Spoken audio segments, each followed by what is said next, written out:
Assalamualaikum warahmatullahi wabarakatuh. Waalaikumsalam warahmatullahi wabarakatuh. Halo, kembali lagi bersama kita. Perkenalkan diri dulu, saya Reza Nur Chandra dari Prodi Jurusan Ilmu Agama Islam. Ya, saya Rizal Mahareso dari Prodi Jurusan Teknik Mesin Jahit. Nah, kita berdua di sini ingin kita akan sharing ya kak ya. Kita akan sharing materi yang sangat menarik dan tentunya Sangat. berguna buat teman-teman ke depannya.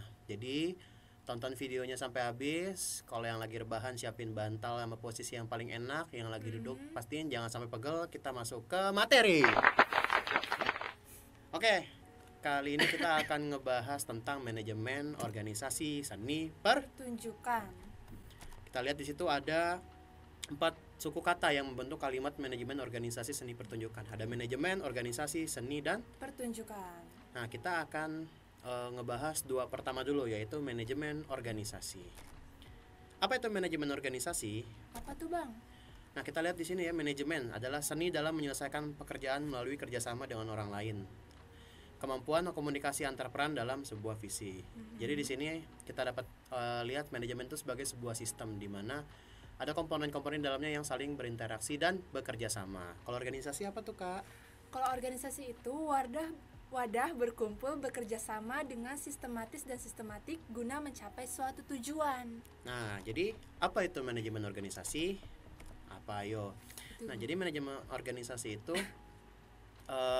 sistem yang di dalamnya terdapat beberapa komponen yang saling berinteraksi dan berkaitan untuk mencapai tujuan atau visi sebuah organisasi. Gitu. Ini ada quote sedikit ya, ada tulisannya tuh, ini quote. Coming together is a beginning, staying together is progress, and working together is a success. Jadi datang bersama itu adalah permulaan, bertahan bersama itu adalah sebuah progres, dan bekerja sama itu adalah sukses. Itu kata laptop saya.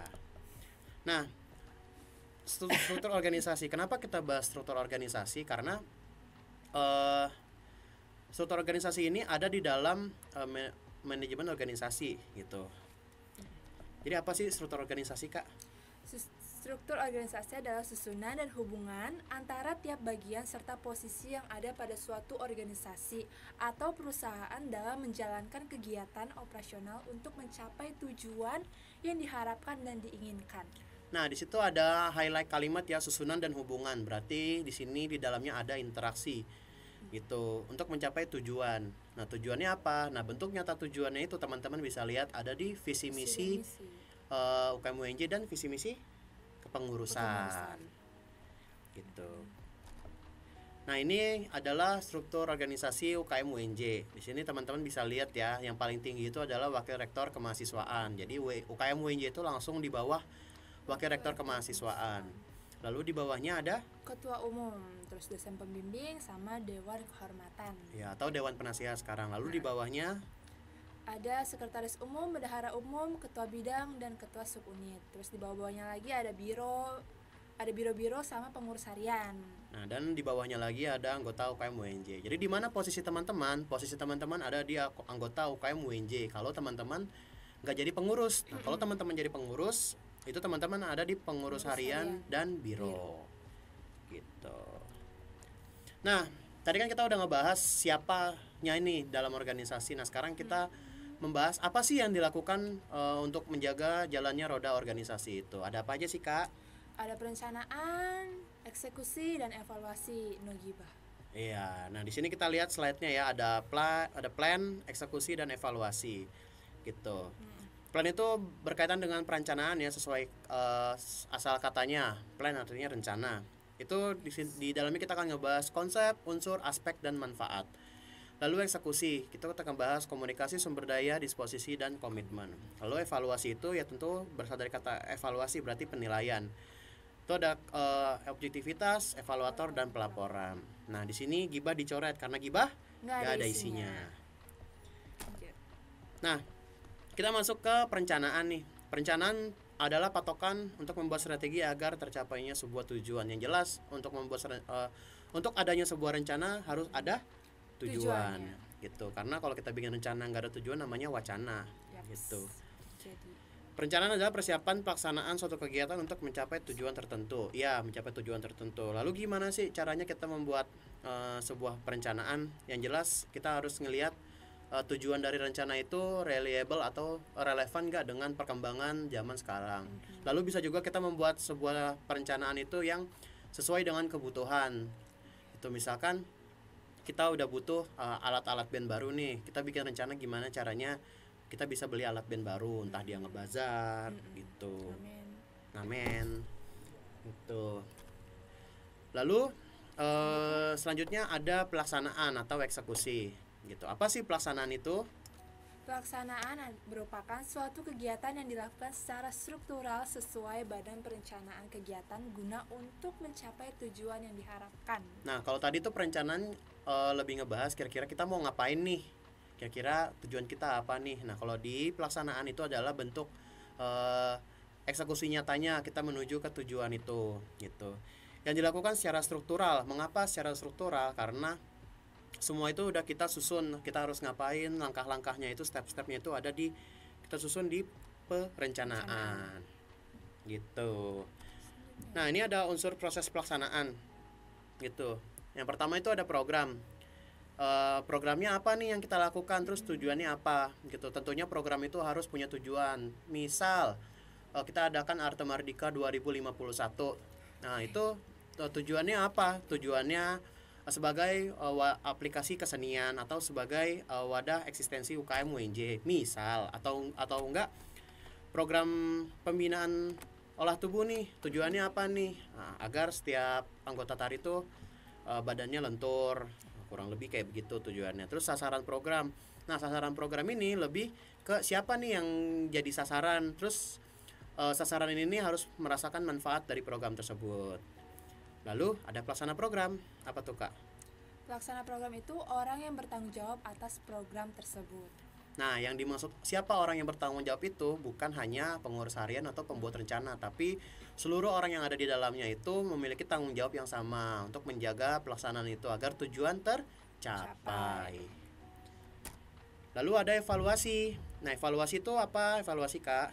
Evaluasi itu penilaian Secara objektif. Nah, jadi evaluasi itu ya penilaian di tahap ini harus ada penilaian karena agar kedepannya kita tidak melakukan kesalahan yang sama dan kedepannya kita bisa lebih baik lagi gitu. Jadi kita harus punya mindset yang sama nih ya di evaluasi.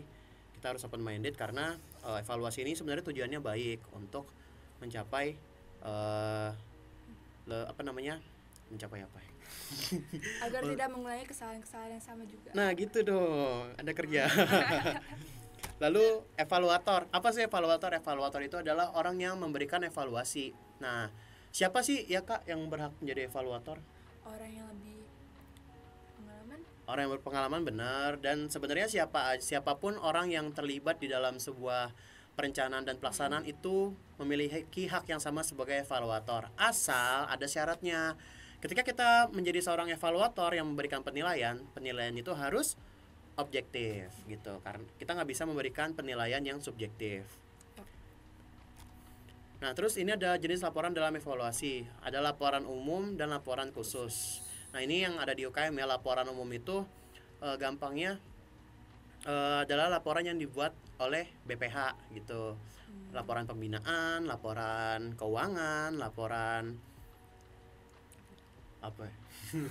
laporan insidental. Nah, laporan khusus itu adalah laporan yang dibuat di tataran kepanitiaan, laporan acara HUT, laporan di Klatdas, laporan konsernya awal nanti kayak gitu. Terus ini ada sistematika laporan secara umum. Ada apa aja tuh, Kak? Ada kata pengantar, pendahuluan, isi, dan penutup. Nah, ini laporan secara umum. Sebenarnya masih banyak lagi tambahan, cuman ketika kita membuat sebuah laporan di UKM UNJ harus ada ini nih minimal, ada kata pengantar, ada pendahuluan, dan isi, ada penutup. Gitu. Ada yang mau nanya nggak? Nggak. Nggak ada yang mau nanya? Oke, kita lanjut ya. Nanti kalau ada yang mau nanya boleh di sesi diskusi. Oke, tadi kita ngebahas tentang manajemen organisasi. Nah, kita kan UKM UNJ unit kesenian. Apa iya kita ngebahas organisasi terus? Tentu enggak. Kita di sini akan ngebahas tentang seni pertunjukan. Apa sih seni pertunjukan itu? Apa tuh, Kak? tuh, Kak? Ih, barengan cubit. Iya. Seni itu merupakan ekspresi cipta dan rasa yang melibatkan aksi individu atau kelompok di tempat dan waktu tertentu. Sedangkan pertunjukan itu kejadian yang melibatkan unsur waktu, ruang, tubuh, dan penonton. Nah, jadi komponen utamanya di seni pertunjukan itu ada penampil dan ada penonton di suatu waktu yang sama dan tempat yang sama. Gitu. Lanjutnya, ini adalah tips mengelola sebuah seni pertunjukan. Yang kedua itu ada tema dan konsep. Yang ketiga itu ada SDM, keempat ada pendanaan, kelima ada perizinan, dan kelima lagi ada penonton. Nah, tema dan konsep itu gimana sih? Yang pertama kita harus lihat kesesuaian acara kita dulu nih, seni pertunjukan kita. Bisa kita ngadain charity, bisa kita ngadain perayaan hari-hari besar, misal Hari Musik Sedunia, kita adain konser musik. Nah, tema dan konsep yang sesuai dengan perkembangan, sesuai dengan zaman gitu ya, dan hal yang terjadi itu biasanya lebih mudah mendapat atensi.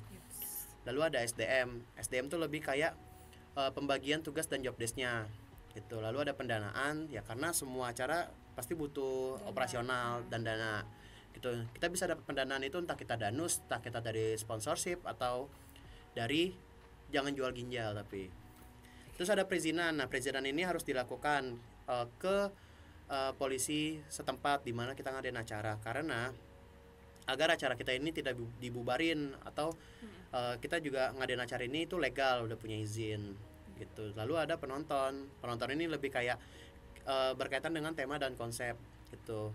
Nah, mungkin kan kita ngadain drama tentang cinta tapi yang nonton anak-anak gitu. Jadi lebih kayak kesesuaian penonton agar penonton juga dapat merasakan manfaatnya. Nah, terus ada pemilihan tempat pertunjukan. Nah, di masa pandemi ini paradigma udah mulai bergeser dari nonton pertunjukan yang offline langsung di gedung. Tapi sekarang karena pandemi beberapa pelaku seni udah mulai bergeser bikin online gitu. Nah, kalau kita mau ngadain online, kita harus tahu dulu nih mau pertunjukan atau konsernya itu pakai media apa, pakai platform apa, entah dari Zoom, YouTube atau Google Meet gitu, live streaming. Lalu teknis perekaman pertunjukannya mau pakai apa, itu harus kita pertimbangin juga. Kalau misalnya kita mau konser musik, kita harus pertimbangin pakai mixer apa, alatnya kayak gimana. Kalau mau sasdram, lampunya kayak gimana, kameranya kayak gimana gitu. Lalu pengelolaan data pertunjukan, kenapa ini penting agar berhasil gitu, karena biasanya kalau kita bikin video yang paling malas itu adalah pengelolaan data setelahnya atau editingnya. Kalau misalkan offline gimana tuh, Kak? Kalau offline kita tuh harus nentuin gedung pertunjukannya yang mana kan, terus kesesuaian gedung pertunjukan sama acara yang mau kita buat kayak gitu. Terus ada operasional. Iya. Itu, Bang. Nah, operasional tuh lebih kayak kita mindahin barang-barang kita tuh pakai apa, butuh dana kan. Nah, itu harus kita pertimbangin juga, jaraknya juga kita pertimbangin jauh atau enggak gitu. Nah, terus gedung pertunjukan itu sebenarnya banyak di Jakarta ya, dan biasanya punya kecenderungannya masing-masing. Ada yang khusus buat padus, ada yang buat teater, dan ada juga yang buat musik. Nah, tadi kan kita udah ngomongin tuh gimana caranya ngadain pertunjukan keluar. Sekarang gimana sih kita nyiapin ke dalamnya? Ini ada struktur kerja kepanitiaan. Nah, ini adalah struktur kerja kepanitiaan untuk pementasan teater atau tari. Bisa kita lihat ya di situ, bisa sambil dibaca. Nah, jadi terbagi dua ya intinya, ada produksi dan ada artistik. Gitu. Sama yang dihubungkan oleh stage manager gitu. Stage manager itu yang punya kuasa nanti di atas panggung ketika waktu latihan dan hari pelaksanaan gitu. Lalu ini ada untuk konser musik. Bisa kita lihat sendiri ya, konser musik. Dah, terus kita lanjut dulu nanti dijelasin. Lalu ke pameran seni rupa, ada sekretaris, bendahara, dan lain-lain, bisa dilihat sendiri ya. Nah, dari ketiga ini sebenarnya rata-rata fungsinya itu sama. Kalau bendahara yang ngurus keuangan, sekretaris ngurus segala jenis surat menyurat, administrasi, publikasi tentang bagaimana caranya orang-orang bisa tahu kalau kita ngadain acara, tiketing, tiket, konsumsi, makanan, transportasi, kendaraan. Nah, dokumentasi juga ngurusin dokumentasi. gitu. Bisa dilihat di sini beberapa ada yang sama ya. Terus sekarang kita masuk ke yang spesifiknya. Nah, kalau teater atau tari itu ada sutradara atau koreografer. Itu adalah orang yang mikirin mau nari apa nih gitu. Di bawahnya ada astrada, ada penata artistik. Artistik itu yang ngurusin segala properti di panggung, sama bareng kayak skenografer. Artistik itu mau ada apa aja di panggung. Nah, skenografer itu yang mewujudkannya gitu. Terus ada penata cahaya. Penata cahaya ini sama nih, sama kayak lighting man gitu. Jadi dia ngurusin cahaya. Terus penata kostum yang ngurusin kostum. Penata rias ngurusin make up. Nah, penata musik dan suara. Nah, ini ada dua yang berbeda nih. Kalau penata musik itu yang lebih kayak musik suasana sesuai kebutuhan penampilan. Nah, kalau penata suara itu yang bertanggung jawab mengatur suara ke penonton. Kalau di musik sama aja kayak sound engineer. Cuma bedanya kalau di musik sound engineer itu lebih menjaga kualitas ke telinga penonton dan telinga penampilnya juga gitu. Terus kalau di konser musik tuh ada FO, field officer, itu kayak macam korlap gitulah.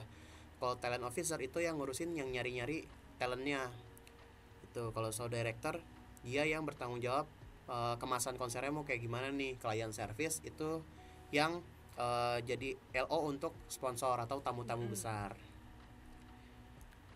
Nah, terus kalau di seni rupa itu kurang lebih sama ya.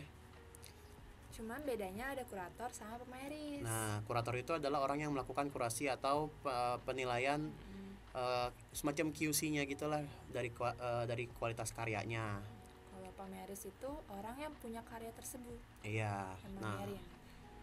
semua kita bisa nggak nih anggota UKM-nya jadi pameris? Bisa, asal ada karyanya, yaitu karya seni rupa. Nah, kalau misalkan di musik kita sebagai talent. Terus kalau di teater atau tari kita sebagai aktor atau penari. Udah kurang lebih kayak gitu. So, thank you. Kalau ada yang mau nanya, makasih ya. Kalau ada yang mau nanya, boleh banget ditanyain di Zoom nanti.